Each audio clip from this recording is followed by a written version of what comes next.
Son importantes, ¿no? Ahora vamos a los factores que lo pueden precipitar, ¿no? Hay situaciones, ¿no? O condiciones que si yo tengo migraña, de repente me podrían detonar la migraña, ¿no? Provocar la crisis de dolor, ¿no? Si yo me expongo a esto. Típicamente los embutidos, ¿no? El chocolate y el alcohol, y sobre todo el vino tinto, son muy socorridos, ¿no? Como los tres más frecuentes, ¿no? Y sobre todo los chocolates, ¿no? Pero la realidad es que lo más frecuente es la deprivación de sueño, es decir, no dormir, la fatiga, el ayuno y el estrés. Es decir, y esto es casi válido para cualquier tipo de dolor de cabeza primario.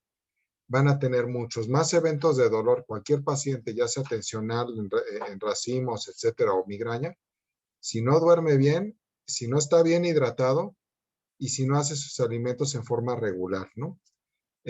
Obviamente el estrés es un factor que no está tanto en nuestro control, pero el tomar agua suficiente en el día, o sea, estar bien hidratado, el comer regularmente, es decir, evitar ayunos de más de 8 horas, sí son cosas que el paciente puede cuidar, ¿no? Y sí hay que reconocer que esos son los factores principales para detonar dolor, ¿no?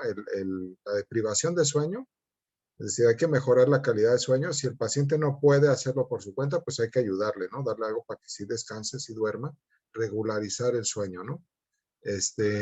Y eso muchas veces tiene que ver con estrés, ¿no? Y mejorar sus hábitos de alimentación y mejorar sus hábitos de hidratación. Y tener claro que esos son los principales factores que me pueden precipitar o detonar las migrañas. Entonces, por eso puede variar de repente de acuerdo a una etapa de la vida. Por eso les digo que en el internado es posible que tengan más dolor de cabeza, pues porque van a estar cansados, mal alimentados y a veces no van a dormir, ¿no? Entonces, ahí vamos a tener la combinación perfecta, ¿no? Para tener más dolor, ¿no? Ahora, en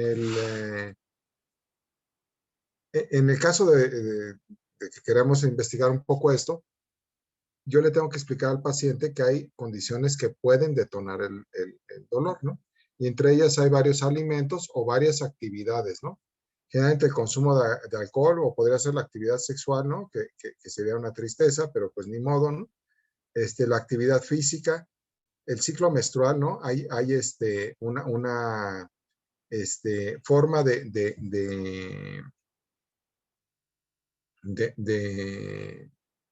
de dolor de cabeza, de migraña típica que da durante la menstruación, ¿no?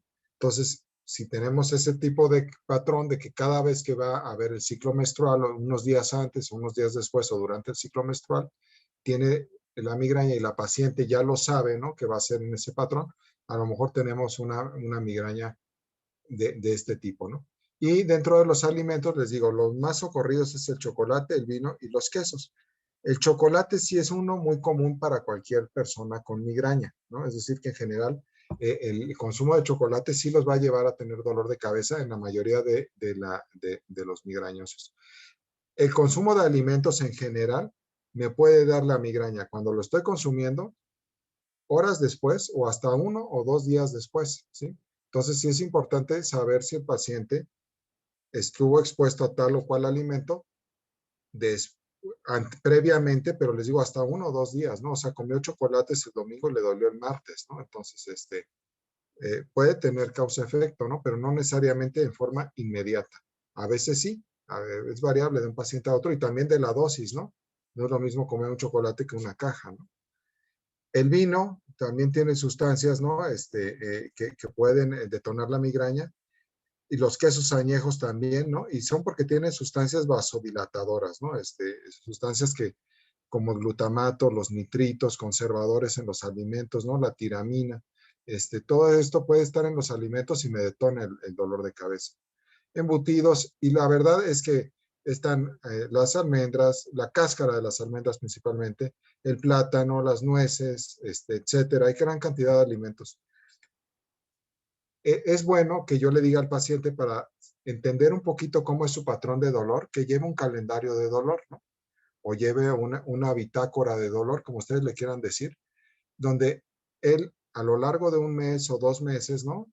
Esté anotando cuándo le dio el dolor y cuando le da el dolor que nos diga si tuvo aura o no, cuánto le duró el dolor, si lo incapacitó o no. Todo eso son características interesantes. Pero que también nos diga si comió algo antes que lo pudo provocar, incluso 2 días antes, o si no durmió, o si tomó alcohol, etcétera, ¿no? O sea, todo eso es interesante que nos lo mencione para poder yo después darle medidas preventivas.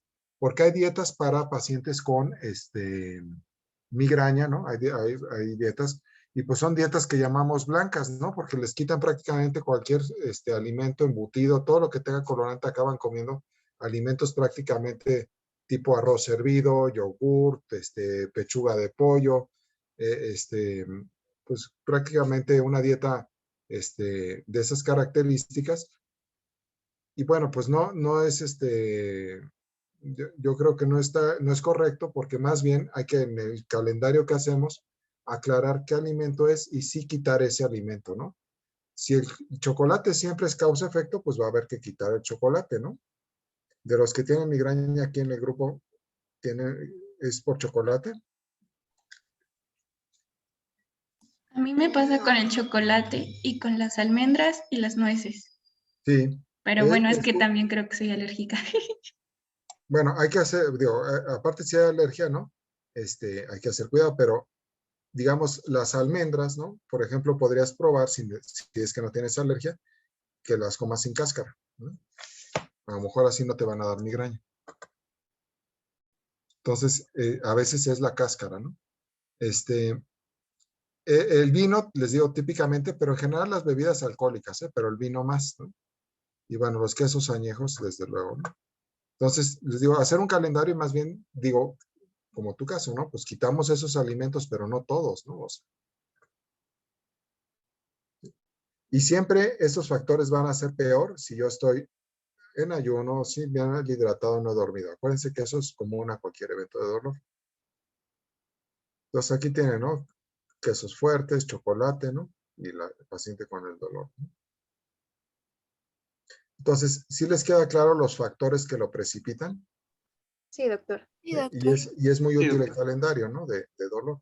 Ahora hablemos un poquito de la fisiopatología, ¿no? Entonces, de la fisiopatología de migraña, pues no, se entiende mucho, pero no todo, ¿no? O sea, hay alguna parte que queda oscura en entender por qué se detona la migraña y las características, ¿no? Sabemos que el hipotálamo está involucrado, ¿no? O sea, desde luego ahí pasa algo en el hipotálamo, muy sutil, porque el hipotálamo es una zona muy importante del cerebro, y si diera algo grave, pues prácticamente tendríamos síntomas muy graves, ¿no? Entonces son cuestiones muy sutiles, ¿no? Es como si en una sinfónica un instrumento estuviera desafinado, ¿no?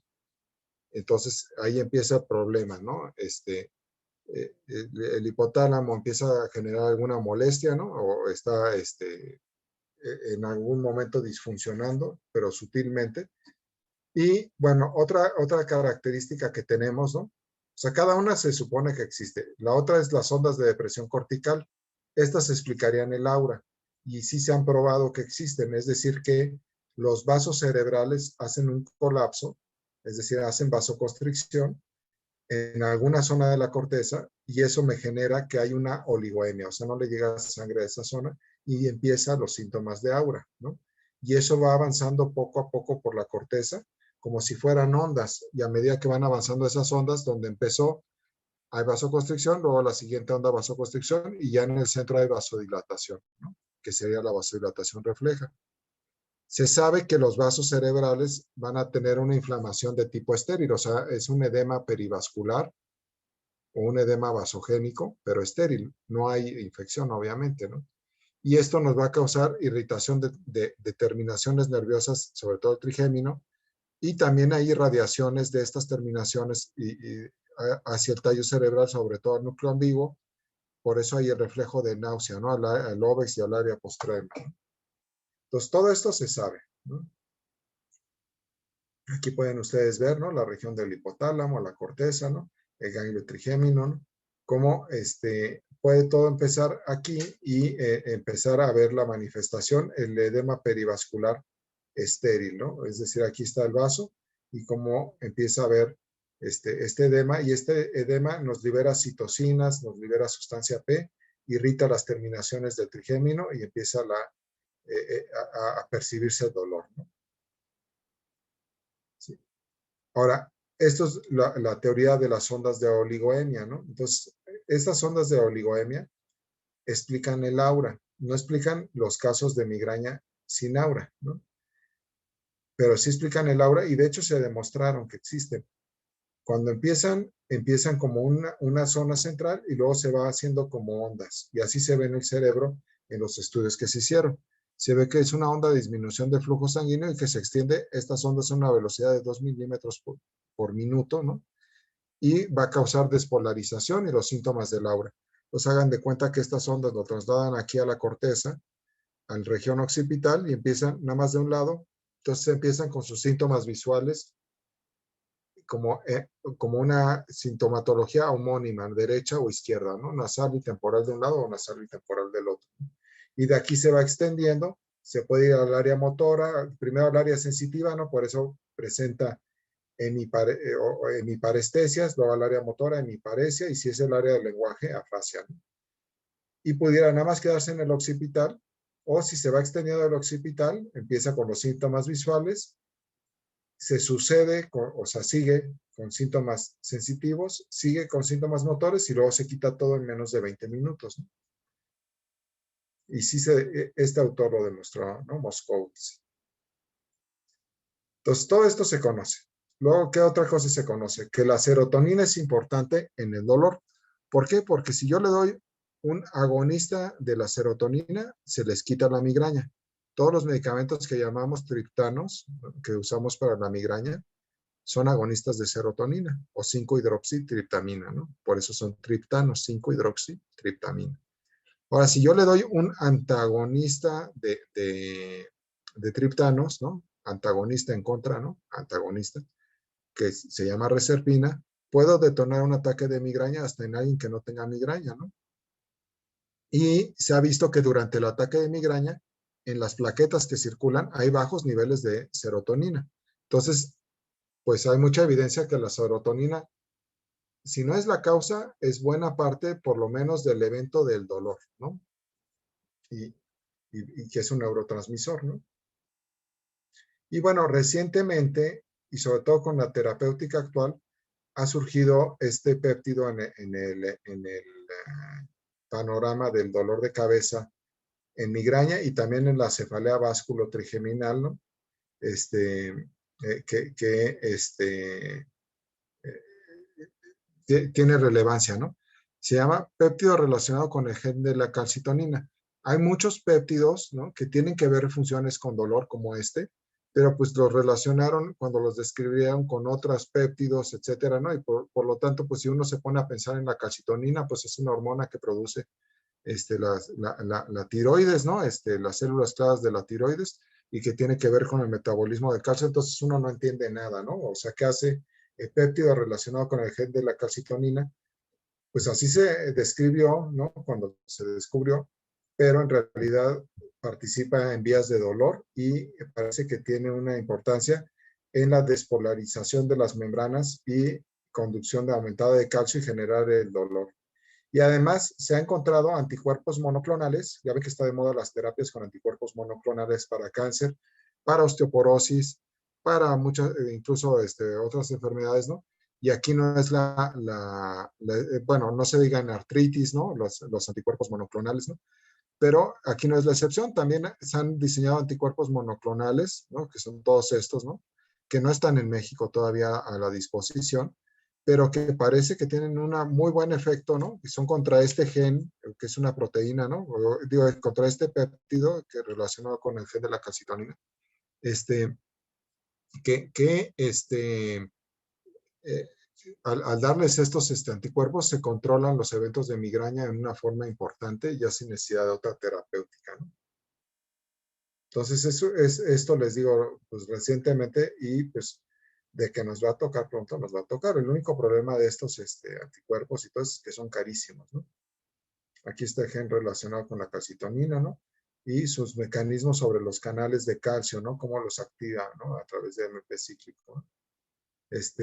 Y genera finalmente, bueno, el hecho del gen, ¿no? Nos genera vasodilatación por un lado y activación de las vías de dolor por el otro, ¿no?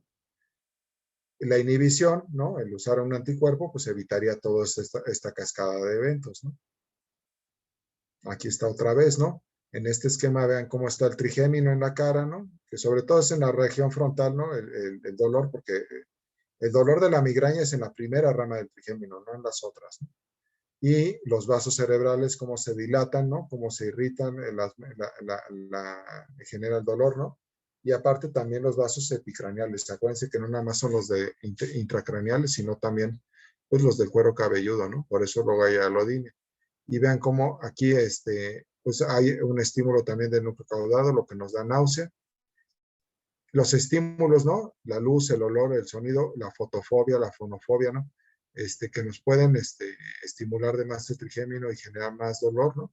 Y cómo está este gen del péptido relacionado con la calcitonina, ¿no?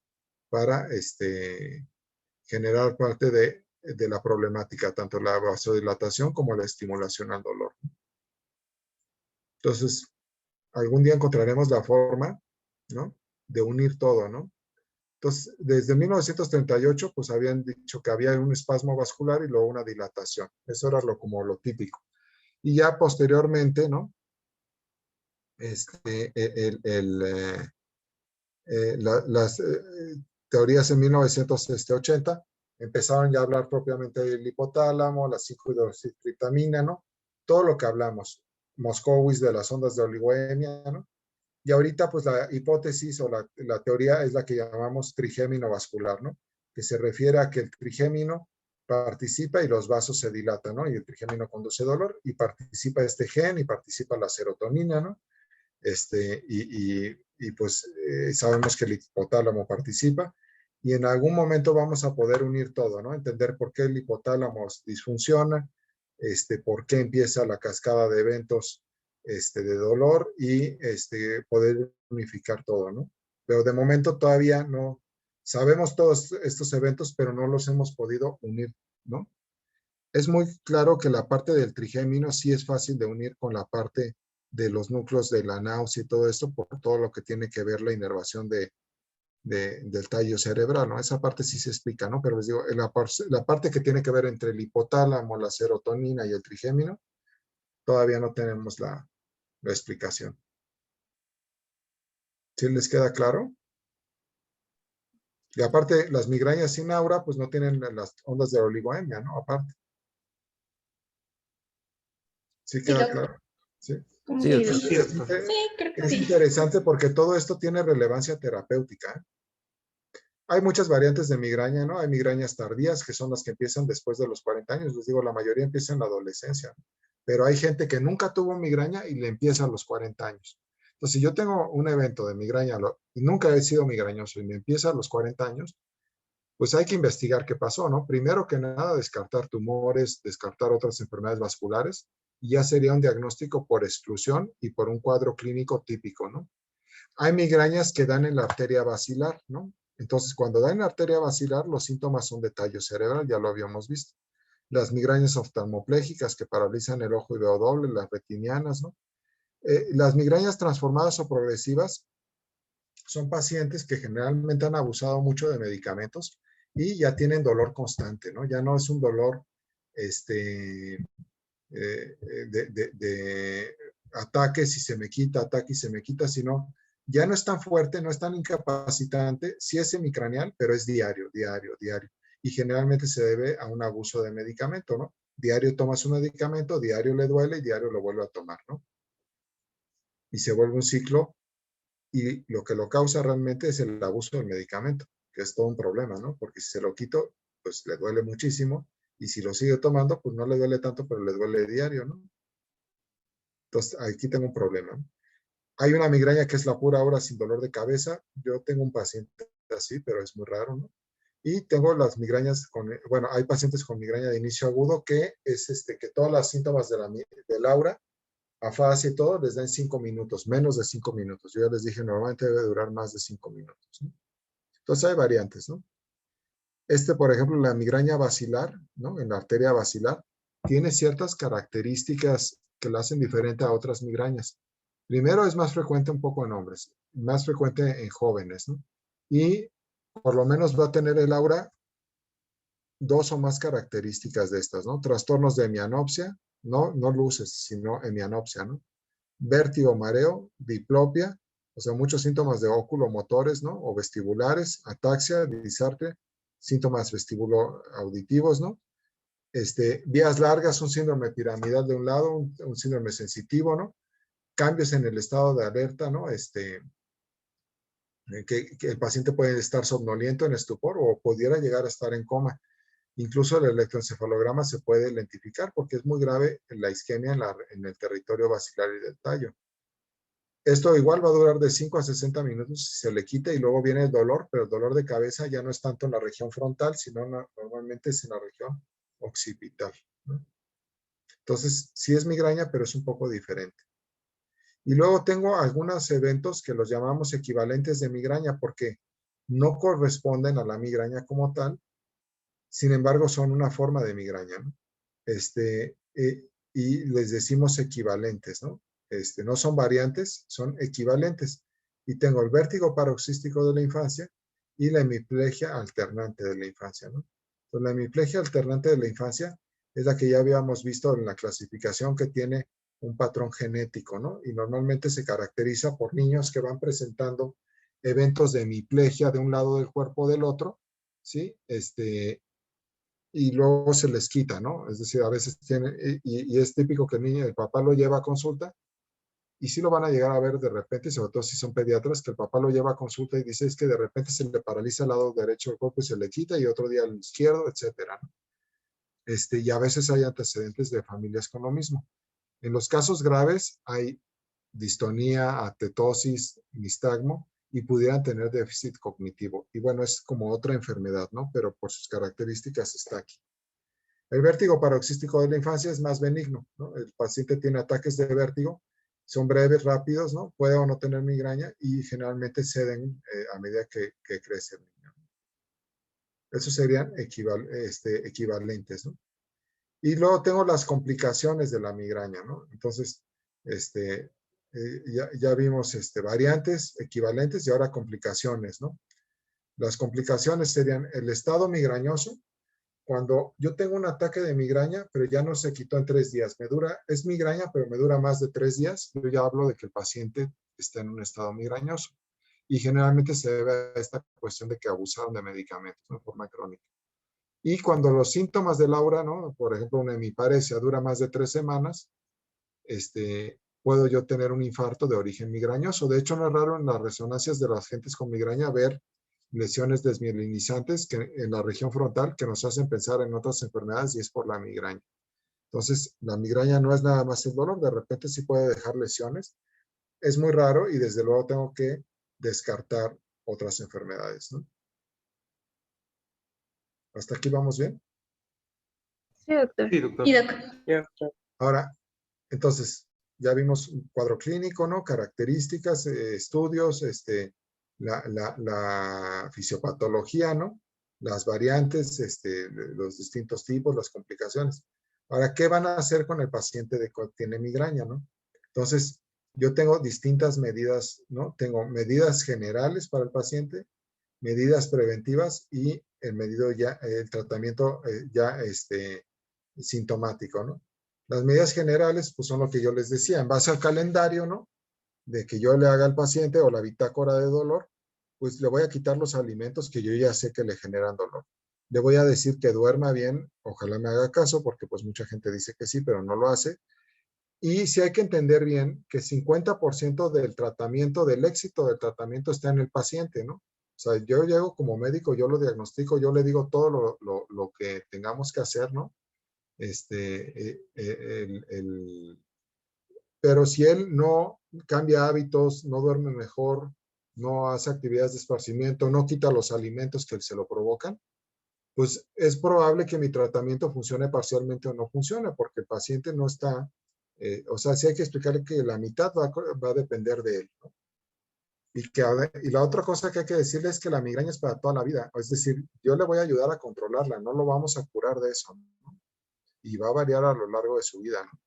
Entonces, medidas generales, mejor alimentación, reposo y quitarle factores precipitantes.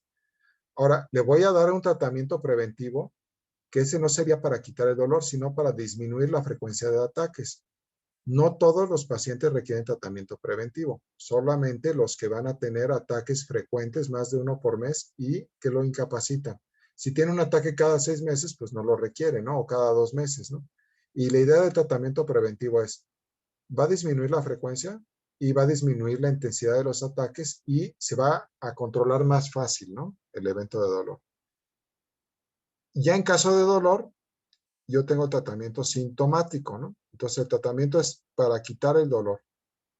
Por un lado voy a tener medicamentos comunes, analgésicos comunes, o ya medicamentos específicos como los triptanos, ¿no? O los anticuerpos monoclonales, etcétera, ¿no? Ya específico para la migraña, ¿no?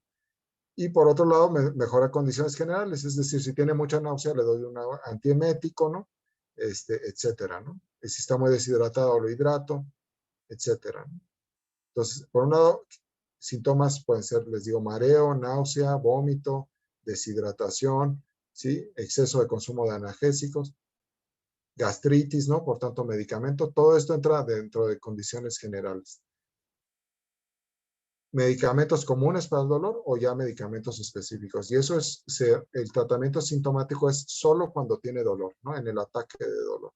El tratamiento preventivo no es para quitar el dolor, sino para disminuir la frecuencia de esto. ¿Sí les queda claro? Sí, doctor. Sí, Muy doctor. bien.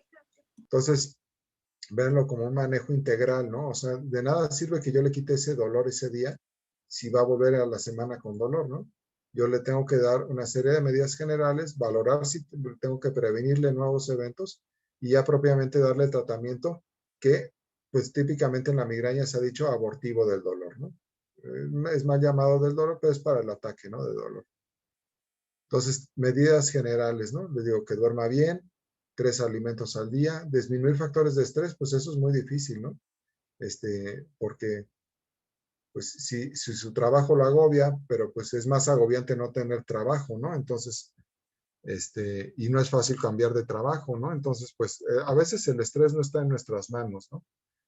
Sí hay que comentárselo al paciente, pero a veces no está en nuestras manos y a veces ni del paciente, ¿no? Pues cómo le haces, ¿no? A veces no se puede con todo, ¿no?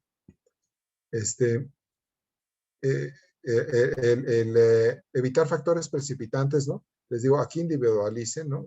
Si es una cosa o la otra. El café, regúlenle, pregunten cuánto café toma. Si es que toma mucho, pues traten de reducirlo a 2 tazas. No se lo quiten, pero díganle, no tome más de 2 tazas, ¿no? Para que no tenga también síntomas de supresión del café y le duela más la cabeza por la cefalea por supresión, más la migraña, que casi siempre va a detonar migraña. Si fuma, quitárselo, ¿no? Indicarle que haga caminata, ejercicio regular, no tiene que ser ejercicio de alto rendimiento, pero sí unos 30 minutos 4 veces por semana, ¿no? Y en el caso del dolor, como medidas generales, cuando duele, ¿no? Cuando no duele hay que hacer todo esto, pero cuando duele, que esté en un ambiente tranquilo, que duerma bien. Y el frío local siempre les va a ayudar, ¿no? Ponerse frío en la región que duele siempre va a ayudar, independientemente de que les den medicamento, ¿no? Entonces, todo esto son como medidas generales. Unos cuando duele y otros en general. Son muy obvias, ¿no? Pero bueno, hay que recordarlas y hablarlas con el paciente. ¿Sí? Ahora, el tratamiento abortivo, ¿no? Que es quitar el dolor. Se lo voy a dar para los síntomas generales y voy a tener dos tipos de analgésicos. Los de dolor de poca intensidad. Migraña, acuérdense que no hay dolores de poca intensidad, pero sí moderados, ¿no? O ya darle un tratamiento antimigrañoso específico que son para dolores ya de más intensidad o incapacitantes, ¿no? Entonces, los síntomas para medidas generales, le digo, si tiene mucha náusea, un antiemético. Si ya tiene datos de gastritis, darle algo, no sé, un gel hidróxido de aluminio, etcétera. Hidratarlo si ha vomitado mucho. Si el mismo dolor le genera mucha ansiedad, ¿no? Es decir, ya está con dolor y ya está muy ansioso y el mismo ciclo entre ansiedad y dolor, acuérdense que es un proceso neuropsicológico, entonces ya darle un ansiolítico también, ¿no? Clonazepam, un lorazepam, lo que ustedes gusten, ¿no? De acuerdo al perfil del paciente y la edad del paciente, ¿no? Ahora, esto es para lo general, ¿no? O sea, no le puedo yo dar un medicamento para el dolor si está vomitando, ¿no? Entonces tengo que controlar eso. Si el dolor es de poca intensidad, le va a servir que le dé un AINE, ¿no? O sea, un antiinflamatorio no esteroideo.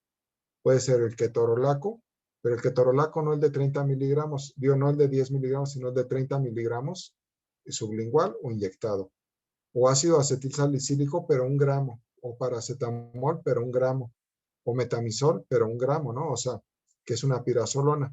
Claro que cuando yo voy a dar medicamento, yo ya pregunté si el paciente tiene alergia, si tiene enfermedad renal, etcétera, etcétera, si tiene úlcera gástrica, etcétera, etcétera, ¿no?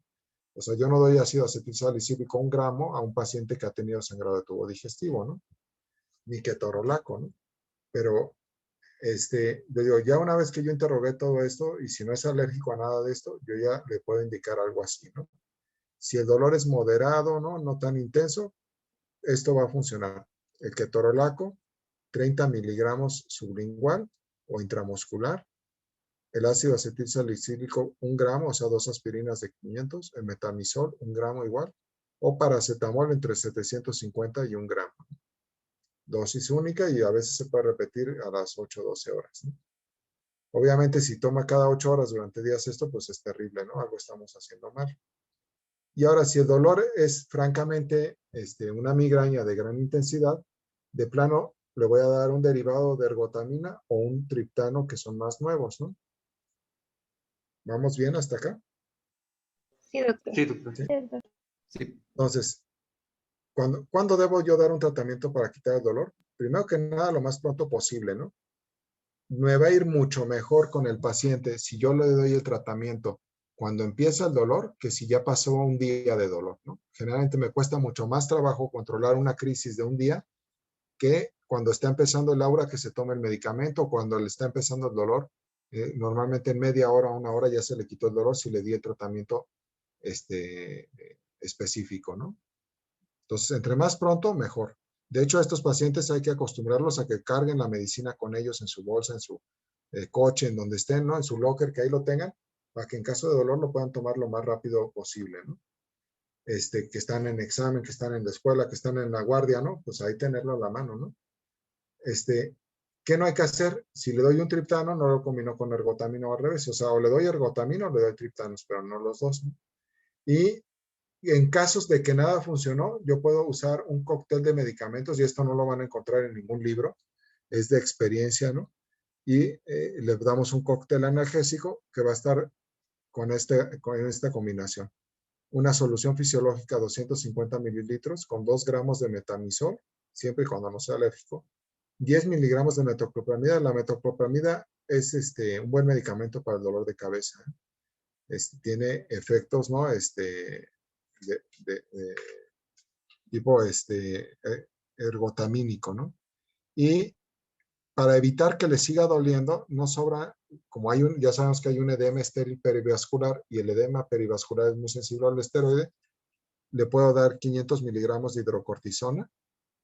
Todo esto en la solución de 250 y se lo paso en 20 minutos, ¿no? Para que no haga una hipotensión por el metamizol. Los 2 gramos de metamizol con la metoclopramida con la hidrocortisona en 250 fisiológica, en 20 minutos por la vena, puede sacarlos de muchos problemas cuando ya falló todo, ¿no? Dice casos refractarios. Ahora,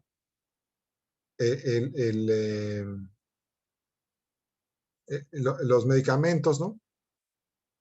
Tenemos la ergotamina y la de hidroergotamina, que son los derivados de la ergotamina. Tenemos los triptanos, ¿sí? Y bueno, ya propiamente, ya dentro de los triptanos tenemos todos estos medicamentos, ¿no? No sé si ya nos dé tiempo ahorita de ver esta parte o ya continuamos el lunes, ¿no? Porque ya se está a punto de cortar la sesión. Como ustedes gusten, ¿eh? Si quieren acabamos migraña hoy o si quieren ya seguimos el lunes. Como usted vea, doctor. Bueno, yo digo. Sí, como usted diga, Sí. doc. ¿Sí? Sí, no hay problema, usted decida. Bueno, pues ya no falta mucho para acabar migraña, ¿no? Entonces, acabemos con tratamiento, ¿no? Ok, Pues, Sí, está bien. Sí, si se doctor. corta la clase, si quieren, igual descansamos 5 minutos y nos conectamos, ¿no? Ya serían, si acaso, 10, 15 minutos más, ¿no? Entonces, bueno, la ergotamina y la hidroergotamina que existen en muchos cuadros básicos de salud, ¿no? Generalmente viene combinado, ¿no? El medicamento no viene solito, generalmente viene combinado con ácido acetil salicílico, paracetamol o alguna pirazolona, y muchas veces trae cafeína. En el sector salud viene como ergotamina, cafeína, y en las farmacias ya la encuentran en la pastilla con todo combinado. Traen ya sea de la ergotamina o la de hidroergotamina 1 miligramo, ¿sí? Y aproximadamente traen 50 miligramos de cafeína. La cafeína funciona en la migraña porque ayuda al efecto vasoconstrictor, es decir, quitar la vasodilatación, que es lo que duele, y además ayuda a que el medicamento se absorba más rápido. Entonces, por eso traen cafeína. Pero es un estimulante, ¿no? Y les digo, y aparte trae reforzando con un analgésico, ¿no? Cualquiera de estos puede traerlo. Y son agonistas, antagonistas de receptores adrenérgicos, ¿no? Finalmente, el efecto, pues, que va a tener es finalmente sobre la 5-hidroxitritamina, ¿no? O sea, va a actuar ahí finalmente, ¿no? ¿Cómo se debe administrar? Esto es otra parte muy importante. Hay mucha falla en el tratamiento porque no sé, es muy buen medicamento, es muy antiguo, ¿no? Y existe desde hace mucho tiempo, pero hay que administrarlo en la forma correcta. Cuando empieza el ataque de dolor, o cuando lo voy a empezar a tomar el medicamento, tomo 2 tabletas juntas, ¿sí? Después de tomar esas 2 tabletas, me espero 30 minutos. Si persiste el dolor, aunque sea un poco, aunque sea mínimo, me voy a tomar una tableta más. Ya llevaría 3 y me espero otra media hora. Si existe todavía dolor, me voy a tomar otra tableta y ya llevaría 4 y me espero otra media hora. Si todavía hubiera un poco de dolor, me tomo 5 tabletas, la 5ª tableta, y ya no tomo más porque ya falló este tratamiento. Si ya no se quitó el dolor, mejor ya paso a tratamiento intravenoso, ¿no? No debo tomar más de 5 tabletas de 1 miligramo en un día, más de 10 en una semana y más de 20 al mes. Si tomo más de esto, sería un abuso del medicamento y pues estoy fallando en mi tratamiento y además ya no me sería útil, ¿no? Más bien entraría con la cefalea de rebote. Entonces hay que tomarlo de esa forma, 2 al inicio y cada media hora una tableta hasta un máximo de 5. Si con las 2 primeras se quitó el dolor, no continúo dando la tercera, ¿no? Y si con